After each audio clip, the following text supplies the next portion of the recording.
On vous emmène à la rencontre de la Route des Comptoirs, confectionneur de thé depuis 1997. Vous allez découvrir comment cette entreprise sélectionne ses thés, comment ils élaborent leurs recettes, et vous allez surtout plonger au cœur de cette guerre des thés bio industriels.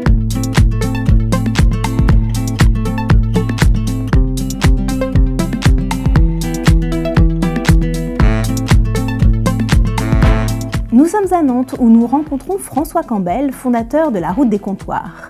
François est un amoureux inconditionnel du thé. Il a parcouru toute l'Asie pour dénicher le meilleur du thé qu'il ramène en France dans ses ateliers. Il nous détaille dans un premier temps l'importance du sourcing.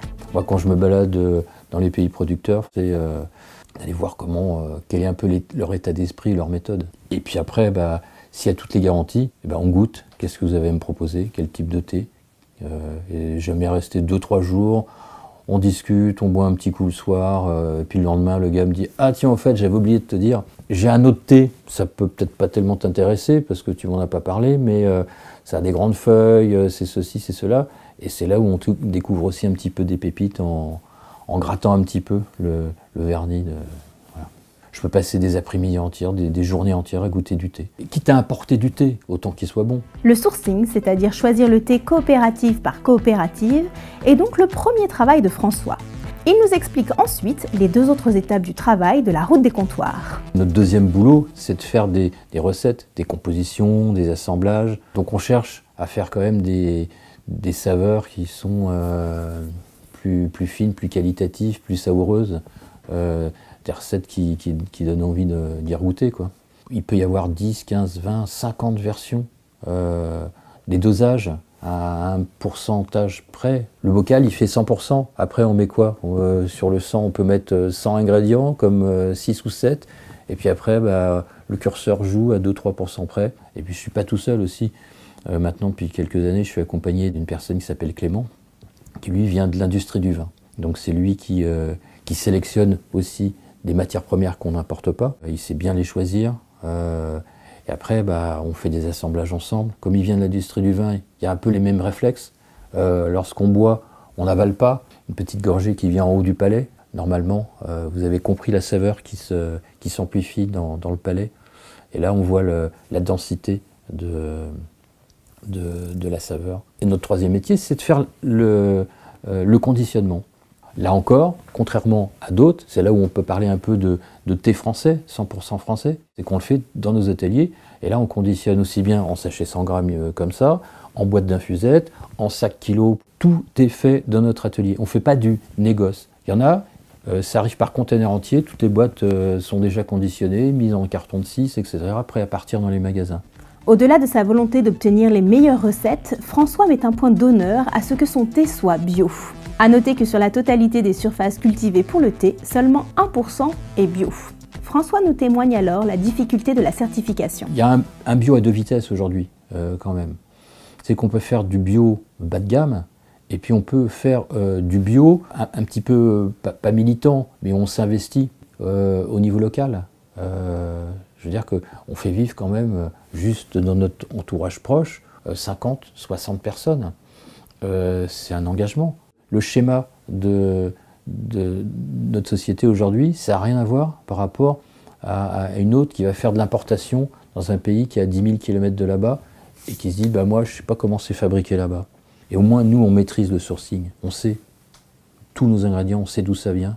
C'est ça le Made in France aussi. Plus c'est bio, plus on nous demande de nous justifier. Donc on a un budget d'analyse qui est très important. Moi j'ai une responsable qualité, en début d'année on définit le montant des analyses, et c'est pas par quelques centaines d'euros, c'est par quelques dizaines de milliers d'euros. Je vous dis, on avait plus de 200 matières premières. Et ça, on fait des analyses sur tout ce que nos fournisseurs ne sont pas capables de faire. Parce qu'on a des petits producteurs. Nous, dans la région où on est, il y a des producteurs de camomille, il y a des producteurs de verveine, de menthe également.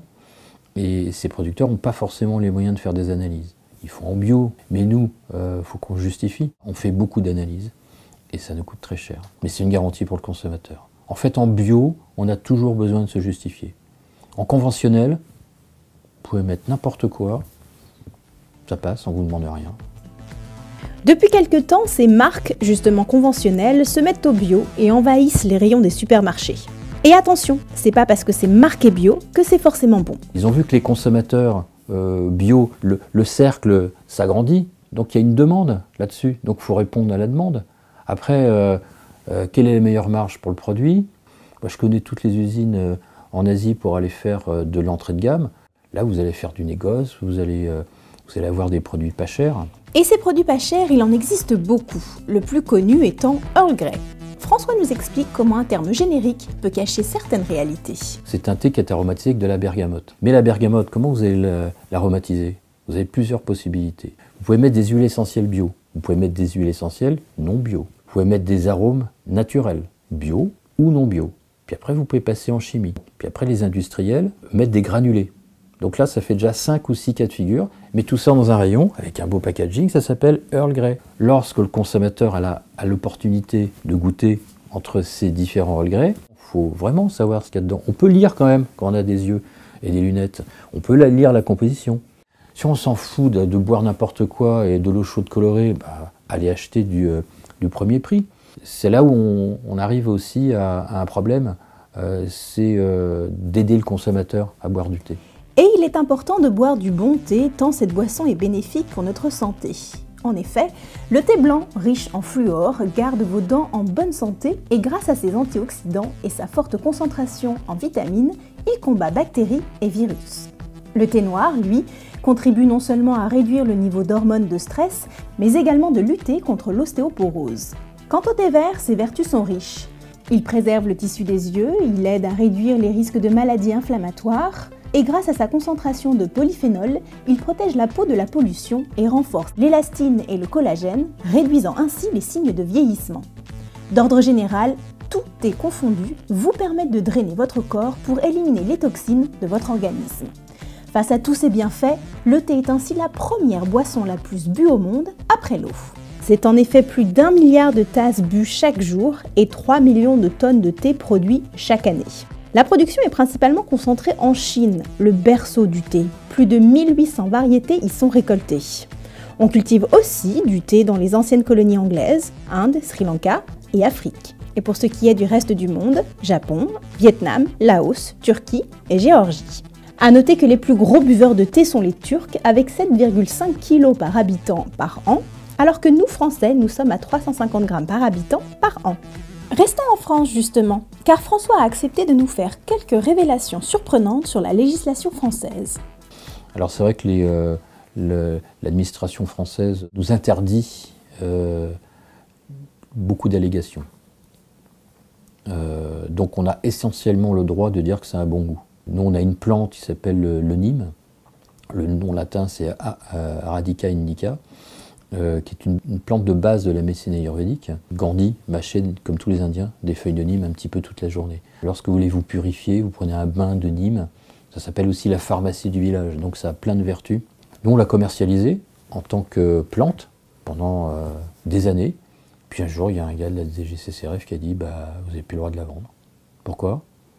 Parce que ça ne fait pas partie des plantes qui sont autorisées. Parce qu'en fait, il y a 3 tableaux pour schématiser. Il y a les plantes autorisées, il y a les plantes interdites, et puis il y a tout le reste, il y a un no man's land. Et puis je lui ai demandé, mais si j'insiste, il m'a dit, c'est 350 000 €. J'ai dit, bon, ok. Donc aujourd'hui, on prive les consommateurs qui nous disent, j'en veux parce que ça fait vraiment du bien. Quand vous avez un début de crève, par exemple, tac, vous prenez du nîmes et c'est juste des plantes séchées, voilà, on n'a rien à trafic. C'est une plante qui est excellente. François ne se décourage pas pour autant et offre tout de même à ses consommateurs les meilleurs bienfaits que le thé peut apporter à notre santé.